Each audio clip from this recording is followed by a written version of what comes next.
Nous avons reçu l'ordre du président de la République le 20 novembre d'appareiller sur alerte en direction d'El Arish, en Égypte, pour conduire une mission humanitaire au profit des populations civiles de la bande de Gaza. Au-delà de la structure hospitalière en dur qui existait déjà, nous avons construit tout un espace d'hospitalisation légère à base de tentes, de lits, puis de toute la logistique associée. Au niveau du hangar aviation et puis sous le hangar aviation, au niveau du hangar véhicule supérieur, nous avons déployé un espace de consultation ambulatoire. Le 27 novembre, les Égyptiens étaient prêts à nous accueillir. La logistique s'est rapidement mise en place et surtout dès le lendemain, les premiers patients arrivaient dans notre hôpital. Cette mission était complètement inédite. C'était à la fois un défi technique et un défi humain.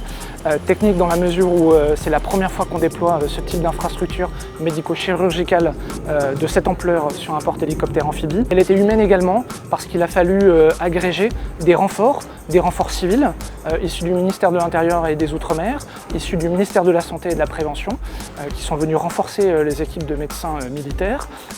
Nous avons également accueilli des renforts interalliés avec des médecins et des aides-soignants de pays comme le Danemark, la Belgique, Singapour.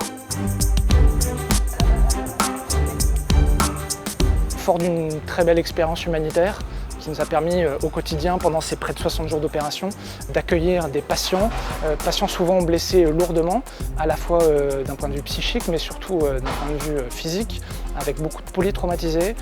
Une bonne moitié de ces patients étaient des enfants, arrivant directement des zones de combat.